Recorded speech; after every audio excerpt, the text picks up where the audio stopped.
আসসালামু আলাইকুম। আমি @রুমানা শিমুল ব্লগ থেকে চলে এলাম। আমি শিমুল আপনাদের সঙ্গে একটি নতুন রেসিপি নিয়ে শেয়ার করতে এলাম। সেটা হচ্ছে ঝিঙে দিয়ে কিভাবে শিং মাছ দিয়ে রান্না করবেন বা রান্না করা যায়। তো আমি প্রথমে ঝিঙেগুলোকে কেটে নেব। আমি ঝিঙের দুই পাশ কেটে নিলাম। আপনি ছুরি, বটি সব কিছু দিয়েই করতে পারেন। আমি একটা পিলারের সাহায্য নিচ্ছি। পিলারের সাহায্যে এগুলোকে পিল করে নিচ্ছি বা খোসা ছাড়িয়ে নিচ্ছি। যারা নতুন তাদের জন্য আমি আসলে ভিডিওগুলো লং করি, যেন একসময় হয়তো বা আমাকেও সাফার করতে হয়েছে। মানে কিভাবে নতুন অবস্থায় কিভাবে কি রান্না করব, কিভাবে সবজি ছিলতে হয়, কাটতে হয়, কোনটার বিচি নিতে হয়, কোনটার বিচি ফেলে দিতে হয়, আমি একদমই বুঝতাম না। তো এই কারণে আমি ভিডিওগুলো আনকাট রেখে লং করে করি, যেন যারা নতুন আছে, ভাইয়া আপুরা আছেন, ব্যাচেলার ভাইয়ারা আছেন, ব্যাচেলার আপুরা আছেন, ফ্যামিলি থেকে দূরে থাকেন অথবা রান্নাঘরে তেমন যাওয়া হয়নি যাদের, হঠাৎ করে নিজের রান্না নিজের করে খেতে হচ্ছে, তাদের জন্য সুবিধে হয়। এই জন্য এমনভাবে আমি ভিডিওগুলো করি যেন A to Z আপনি সেখানেই পেয়ে যাবেন। আমার একটা ভিডিওতে আপনি A to Z পেয়ে যাবেন। আপনাকে বারবার ঘুরতে হবে না যে আপনি কিভাবে করবেন। তো যাই হোক, চিচিঙ্গাটা খুব সুন্দর করে ছাড়িয়ে নেব, যেন কোনো সবুজ অংশ না থাকে। সবুজ অংশ না থেকে ছাড়িয়ে নিলাম আমি। ছাড়িয়ে নিয়ে এটার মাঝখানটা আমি ছুরি দিয়ে কেটে নেব। এখন লক্ষণীয় বিষয়, যখন আমি কাটবো আমি লক্ষ্য করব ছুরি আমার কোথাও বেজে যাচ্ছে কিনা বা মচমচ শব্দ হচ্ছে কিনা। যদি মচমচ শব্দ হয়, বেজে যায়, তাহলে মনে করবেন যে ওই জায়গাটা বা ওই যে ঝিঙাটা বাড়তি হয়ে গেছে বা বেশি পেকে গেছে, ওটা খাওয়ার উপযুক্ত নেই। ঠিক আছে? আর যদি এরকম নরম থাকে, ছুরি দেওয়ার সঙ্গে সঙ্গে দেখতে পাচ্ছেন কেটে যাচ্ছে, এটা হচ্ছে ঝিঙার কচি ঝিঙা। এটা খেতে একদম মোমের মতো গলে যাবে, রান্না করতেও বেশিক্ষণ লাগবে না। আর বেশি পাকা ঝিঙাগুলো আপনি যত কষ্ট করে, যত মজা করে, যত ভালো মাছ দিয়ে রান্না করুন না কেন, ওটা একটা জালি জালি ছোবা ছোবা মুখের বাজে এবং ওটা খেতে কিন্তু একদমই ভালো লাগে না। ওটা আপনারা অ্যাকচুয়ালি খেতে পারবেন না। ঠিক আছে? তো আমি একটা জালি নিয়ে নিচ্ছি। জালির মধ্যে ঝিঙাগুলো দিয়ে দিলাম।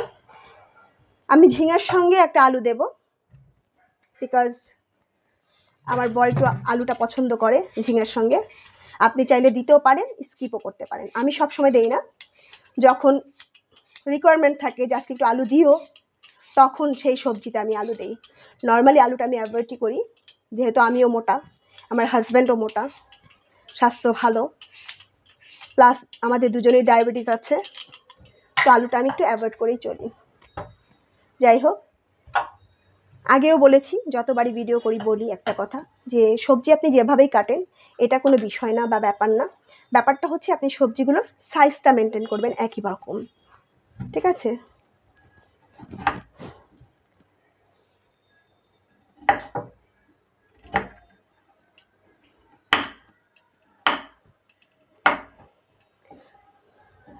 এখন দেখুন, ঝিঙার সঙ্গে সাইজটা কিন্তু একটু বড় লাগছে, আমি 2 টুকরো করে নিলাম, ব্যাস হয়ে গেল। সাইজটা হচ্ছে আপনার নিজের উপর কিভাবে সবজি কাটবেন। কিন্তু সবচেয়ে বড় কথা হচ্ছে সবজিটা ম্যাচিং হওয়াটা খুব জরুরি দেখতে সুন্দরের জন্য। দেখতে সুন্দর হলে খাবারটা খেতেও ভালো লাগে বা খেতে মন চায়। এভাবেই আমি ঝিঙাগুলো সব কেটে নেব এবং আলুগুলো সব কেটে ঝিঙার সঙ্গে মিশিয়ে নেব। তারপর ভালো করে ধুয়ে রান্নায় চলে যাব। দেখতেই পাচ্ছেন এই ঝিঙ্গাটা একটু পচা অংশ আছে, এটা কিন্তু ফেলে দিতে হবে। তো আমি আগে যেটা করব সেটা হচ্ছে, দেখুন আমার কিন্তু ছুরি আর যাচ্ছে না, তার মানে এটা ছোবা হয়ে গেছে। ওকে, আমি এখান থেকে কাটবো। যতটুকু আমার ছুরি যায় ততটুকু আমি নিব। এই যে এখানে যে আমার ছুরি বেজে গেছে, সো আমি এতটুকু পর্যন্ত নিয়ে এই অংশটা ফেলে দেবো। এই অংশটা কিন্তু আমি রান্না করব না, কারণ এই অংশটা খাওয়া যাবে না। দেখুন, আমি ছোবার অংশটা বাদ দিয়ে বাকিটুকু কেটে নিয়েছি। বিসমিল্লাহির রহমানির রহিম। চলুন দেখে নেই ঝামেলা ছাড়া খুব অল্প সময়ে, জাস্ট কয়েক সেকেন্ডে কি করে শিং মাছ পরিষ্কার করবেন। অনেকেই মনে করেন এটা খুব ঝামেলা, আসলে খুব কঠিন কিছু নয়, খুব ইজি। আমি একটা প্লাস্টিকের বাটি নিয়েছি, যে কোনো বাটি নেবেন বা চওড়া একটা কিছু নিয়ে নেবেন, আর সঙ্গে নেবেন এরকম তারের ছোবা। এটা কিন্তু ইউজ করা, হ্যাঁ, ইউজ করতে করতে ছোট হয়ে গেছে। তো যাই হোক, নিয়ে নিচ্ছি শিং মাছ। শিং মাছটাকে প্রথমে, শিং মাছ প্রচুর বিজল থাকে, যতটুকু সম্ভব আমি বিজলটাকে ছাড়িয়ে নেব বা ধুয়ে নেব। হয়ে গেল। শিং মাছটা আমার বাজার থেকে কেটে এনেছে, দেখতেই পাচ্ছেন কাটা। তো আমি সর্বপ্রথম ময়লাটা পরিষ্কার করে নিচ্ছি।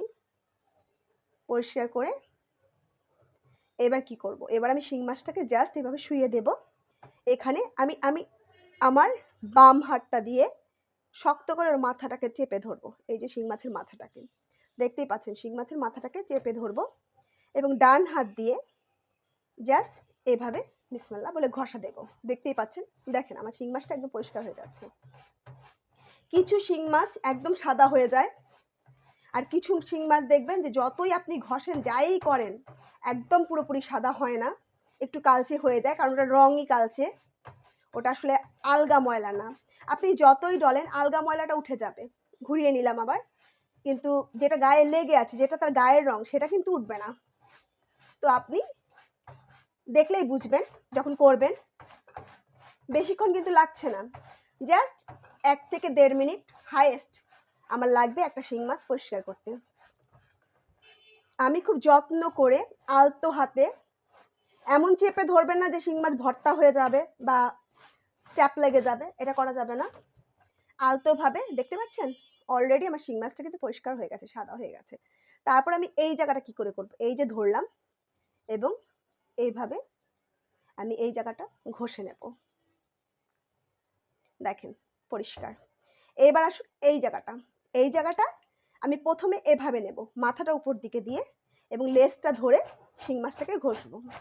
আমি মাছ পরিষ্কার করতে সচরাচর ছাই অথবা লবণ কিছুই ব্যবহার করি না। আমি এমনি হাতে বেশি ভালো লাগে আমার কাছে, আমি এমনি করি। আর ছাইতে আমার হাতে ইনফেকশন হয়, আমি ছাই ধরি না। দেখেন, দেখতে পাচ্ছেন। এবার কি করব, এবার এই যে এখানে গর্ত আছে বা কাটা অংশ, এখানে আমি আঙ্গুলটা ঢুকিয়ে দেব। জাস্ট এইভাবে আঙ্গুলটা ঢুকিয়ে নিয়েছি, ঢুকিয়ে এটাকে টাইট করে ধরবো। তাতে করে আমার মাছটা ফসকে যাবে না বা পিছলে পড়বে না। এই যে হয়ে গেল আমার শিং মাছ পরিষ্কার করা, অলমোস্ট হয়ে গেছে। এবার আমি ঘুরিয়ে নেব, ঘুরিয়ে আমি এবার এই বুড়া আঙ্গুলটা বা বৃদ্ধাঙ্গুলি ঢুকাইয়ে দিব, ঢুকিয়ে দিয়ে এই যে সেম ভাবে বিষয়টাতে আমি ঘষে ঘষে পরিষ্কার করব। আমি এটা লেজটা ধরে নিচ্ছি, নয়তো গায়ে ছিটা আসে, মাছের ছিটাটা খুব বাজে লাগে, মাছ মাছ গন্ধ। তো যাই হোক, এই যে করে নিলাম, দেখতেই পাচ্ছেন। তারপরেও আমি এভাবে ঘষে নেব। হয়ে গেল আমার শিং মাছ। দেখেন, দেখতে পাচ্ছেন একদম চকচকে। আমার কিন্তু কতক্ষণ লেগেছে, বেশিক্ষণ লাগেনি, দেখতেই পাচ্ছেন। এইভাবে আপনি শিং মাছ করে নেবেন। আমি আরেকটা করে দেখাচ্ছি, বের করে নিচ্ছি ময়লা। একটা কথা বলে রাখি, যদি আপনি বাজার থেকে শিং মাছ কাটিয়ে আনেন তাহলে কিন্তু আপনাকে এই যে ডিম, ভিতরে যদি ডিম হয় এটা বের করে নিতে হবে, হ্যাঁ, কারণ ওটা তো গলে যাবে। ডিমটা বের করে নিতে হবে, আলাদা রেখে নিতে হবে, আলাদা একটা বাটিতে রেখে তবে আপনাকে কাজগুলো করতে হবে। আর যদি আপনি নিজে কাটেন সেক্ষেত্রে তো আপনি অবশ্যই আগে পরিষ্কার করবেন, পরে কাটবেন। যাই হোক, এটা হচ্ছে শিং মাছের ডিম। আমি ডিমটা রেখে দিচ্ছি। সেম ভাবে আমি এটাকে শুইয়ে দিলাম। যদি আমার মনে হয় যে একটু বেশি সমস্যা হলে আমি একটু পানি দিয়ে নেব, তাহলে আরো দ্রুত উঠে যাবে। দেখুন, শুধু বিষয়টা হচ্ছে আমি এক হাত দিয়ে মাথাটা ধরবো আর এক হাত দিয়ে লেজটাকে ঘষবো। হয়ে গেল আমার এক অংশ। এবার এটাকে ঘুরিয়ে নিলাম এবং এটাকে ঘষছি।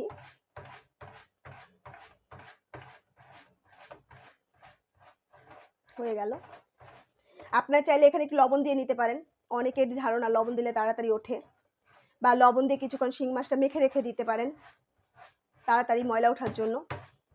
আমি এসব কিছুই করিনি, আমি জাস্ট মাছটা ধরেছি এবং পরিষ্কার করছি।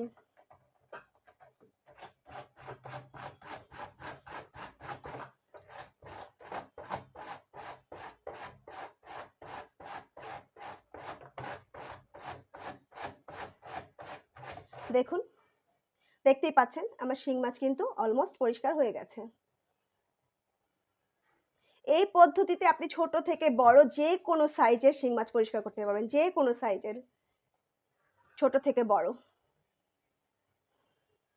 আমি হাতটাকে ঘুরিয়ে নিলাম, ঘুরিয়ে ঘুরিয়ে আমি পরিষ্কার করব। দেখতেই পাচ্ছেন আমি আঙ্গুল চেঞ্জ করছি। যখন আমি উপর করে নেব, মাছটাকে ঘুরিয়ে নেব, তখন অবশ্যই আমার বৃদ্ধাঙ্গুলি দিতে হবে, নয়তো আমি ধরতে সুবিধে হবে না আমার। এখন আপনার যেভাবে সুবিধে ধরতে, মোট কথা হচ্ছে মাছটাকে আমার টাইট করে ধরতে হবে যেন পিছলে না যায়, খুলে না যায়, এটাই হচ্ছে ধরার কারণ। আর ভালো করে ঘষতে পারেন, কারণ আমাকে ঘষেই পরিষ্কার করতে হবে, যত দ্রুত ঘষবো তত দ্রুত পরিষ্কার হবে। দেখতেই পাচ্ছেন আমার শিং মাছ অলমোস্ট কমপ্লিট। এবার আমি এই জায়গাটা করব, তবে আপনাকে একটু খেয়াল করে প্রত্যেকটা অংশ ঘুরিয়ে ঘুরিয়ে পরিষ্কার করতে হবে। এই দেখতে পাচ্ছেন আমার শিং মাছটা একদম চকচকে হয়ে গেছে, অলমোস্ট সাদা হয়ে গেছে। এবার আপনাদেরকে আমি ধুয়ে দেখাচ্ছি। আমার যেহেতু ফ্যামিলি খুব ছোট, তো আমার 2টা শিং মাছই যথেষ্ট আমার জন্য, আমার আর লাগবে না। আপনি এইভাবে আপনার ফ্যামিলি মেম্বার যতজন আছে বা যতটুকু লাগবে আপনি করে নিতে পারেন। এখন এই অবস্থায় আপনি চাইলে লবণ দিয়ে একটু কষলে নিতে পারেন, ধুয়ে নিতে পারেন। আমার মাছ এমনি পরিষ্কার হয়ে গেছে, আমার লবণ লাগবে না। হয়ে গেল মাছ ধোয়া। দেখতেই পাচ্ছেন মাছ পরিষ্কার হয়ে গেছে, দেখতেই পাচ্ছেন কোনো রক্ত নাই, তবে একটু রক্ত পানি তো বের হবেই। যাই হোক, এবার আমি মাছগুলোকে 2 ভাগ করে নেব। নিলাম 2 ভাগ করে।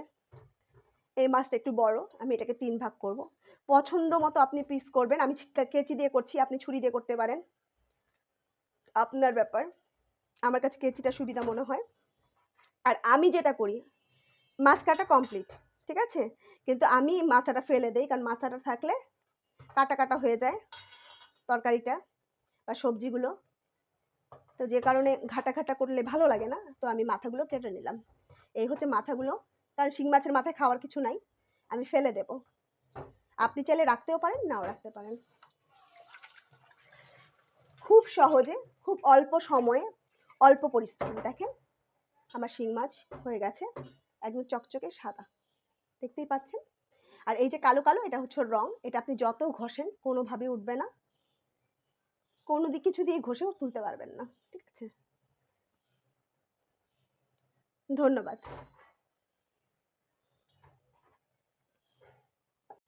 বিসমিল্লাহির রহমানির রহিম।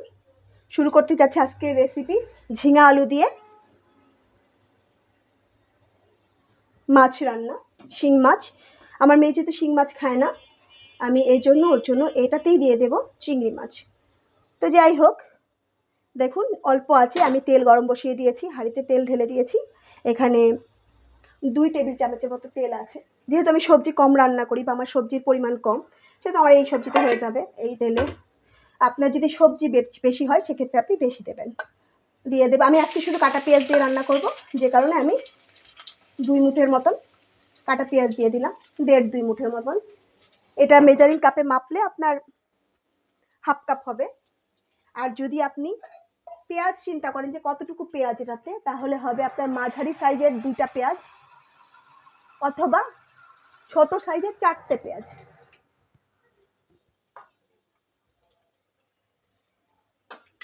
আমি এটাকে নেড়ে চেড়ে ব্রাউন করে নেব বা লাল করে নেব। দিয়ে দিচ্ছি লবণ, প্রতিবারের মতো এবারও বলবো লবণটা বুঝে দেবেন, অল্প দেবেন।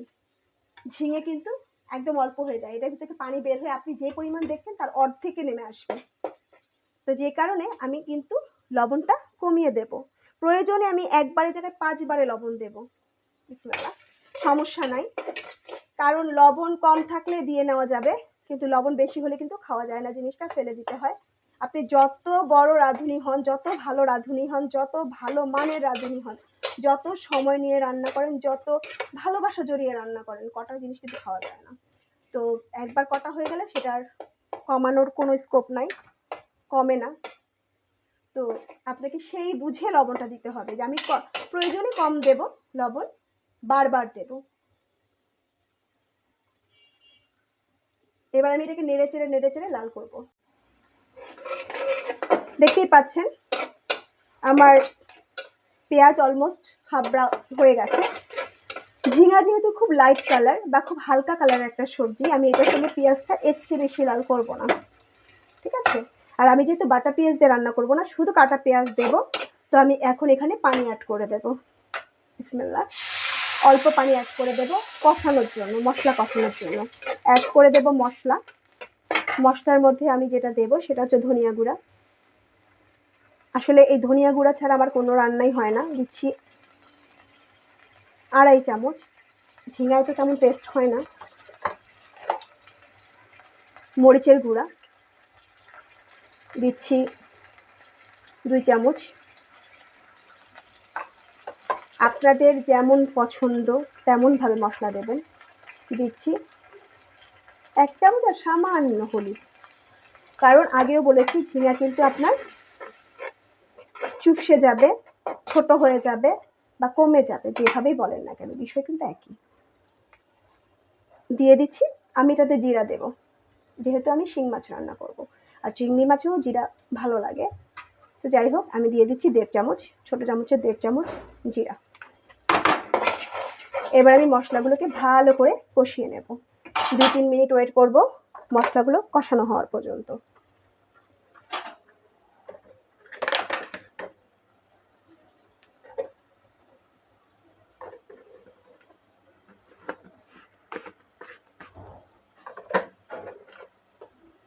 আমার জালটা মিডিয়াম হিটে আছে, খুব হাইও নয় আবার একদম লোও নয়, মিডিয়াম হিটে। একটু দেখিয়ে দিই, দেখতেই পাচ্ছেন লো টু মিডিয়াম হিটে আমি রান্না করছি।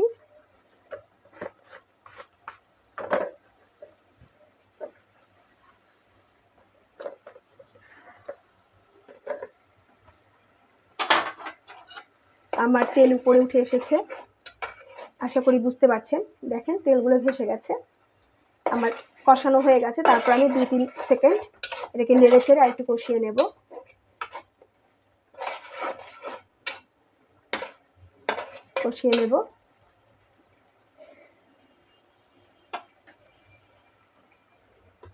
এরপর দিয়ে দেব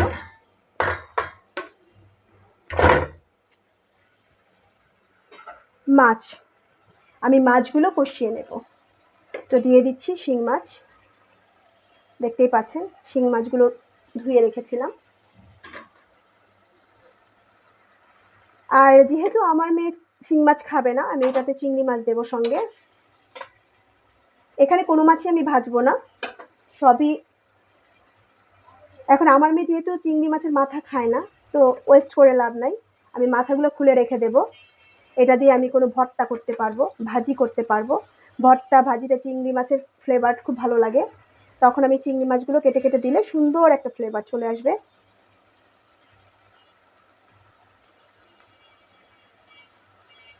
আমি আমার মেয়ের জন্য দিয়ে দিচ্ছি 5টা চিংড়ি মাছ।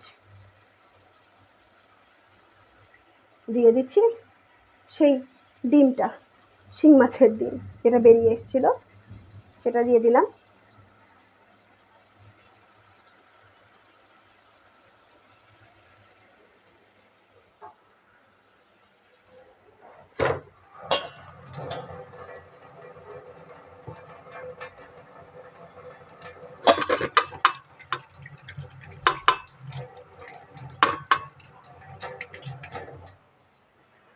আমি জানি না আমার মতো কার কার রোগ আছে, আমি কিন্তু বারবার হাত ধুই, এটা আমার একটা প্রবলেম, যে আমি রান্নার ফাঁকে অনেকবার হাত ধুই। নেড়ে দিচ্ছি, নেড়ে চেড়ে জাস্ট 2 মিনিটের জন্য আমি সবগুলো মাছকে ঢেকে দেব।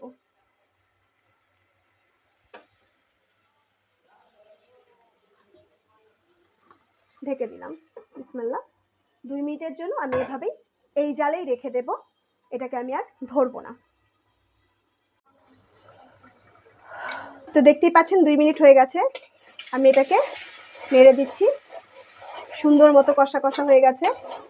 এর চেয়ে বেশি সময় নষ্ট করবেন না, মাঝে অবশ্যই খুলে দেখবেন যেন মাছগুলো পুড়ে না যায় বা তলায় লেগে না যায়। এবার আমি কি করব, এবার আমি মাছগুলোকে তুলে রাখবো। এটা বলে যে মাছটাকে কষিয়ে রান্না করা, যেটাকে বলে আর কি। ঠিক আছে, এবার আমি মাছগুলোকে তুলে নেব, কারণ মাছগুলো যদি আমি সবজি ছাড়ি মাছগুলো আরও গলে যাবে। তো আমি মাছগুলো তুলে নেব, জাস্ট পেঁয়াজ ঝেড়ে ঝেড়ে মাছগুলো তুলে নেব। আমার মাছগুলো কিন্তু অলরেডি গলে গেছে। এখানে নতুন করে মাছগুলোকে আবার রান্না করার কিছু নাই, শুধু ঝোলে পরে ছেড়ে দিলেই রান্না কমপ্লিট হয়ে যাবে। তো যাই হোক, দেখতেই পাচ্ছেন পেঁয়াজের তেলগুলো পুরো আলগা আলগা হয়ে গেছে, সুন্দর মতো কষানো হয়ে গেছে। এখন আমি দিয়ে দেব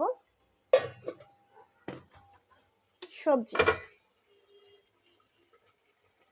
ঝিঙা আলু দিয়ে দিচ্ছি, ঝিঙা আলু, এবং এটাকে ভালো করে মেখে নেব।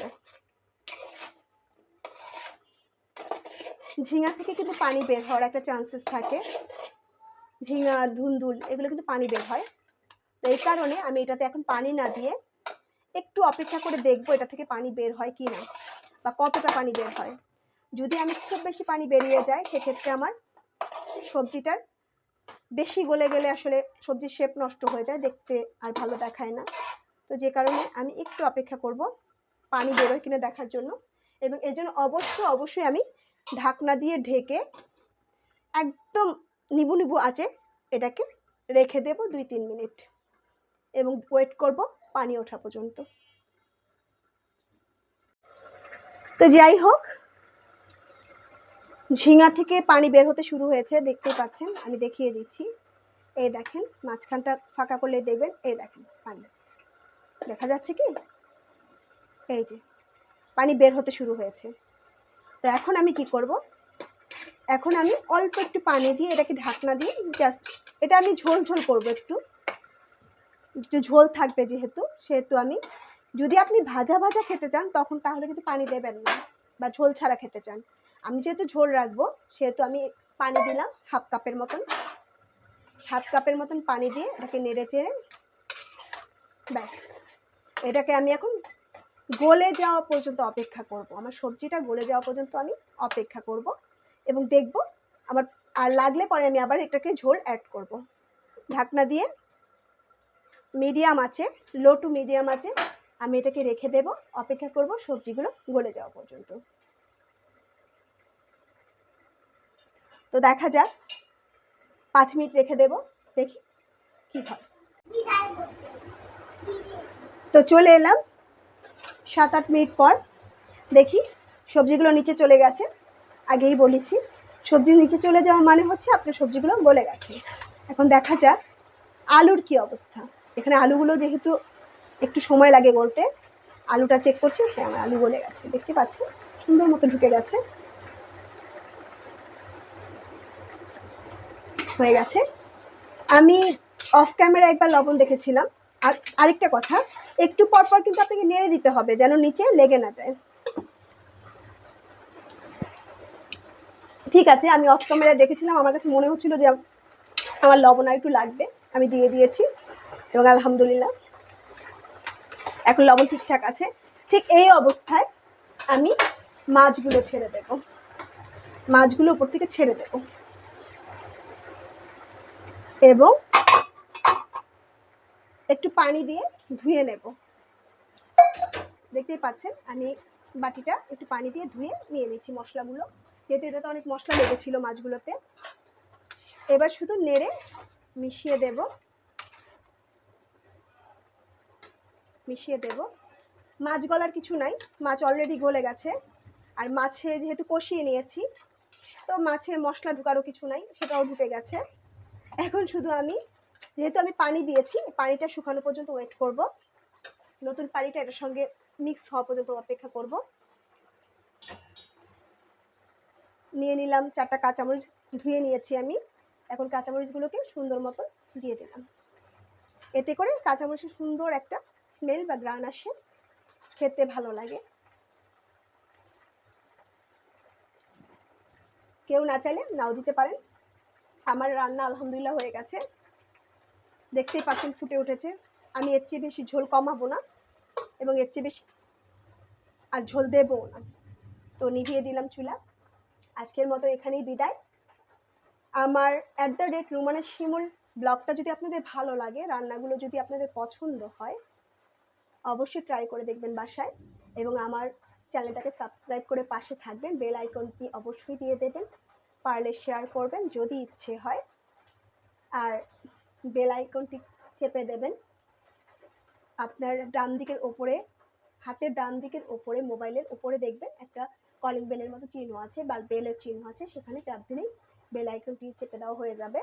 তাহলে আমার যে কোনো ধরনের ভিডিও হোক, সেটা ফানি ভিডিও হোক, ফ্যামিলি ব্লগ হোক, রান্নার হোক, টিকটক টাইপের ভিডিও বা রিল বা শর্ট, যাই ভিডিও করি না কেন, আমি যে কোনো টিউটোরিয়াল, যেহেতু আমি মিক্স ভিডিও ছাড়ি, রান্না বান্না থেকে শুরু করে টিউটোরিয়াল, হাতের কাজের উপর, গেট আপের উপর,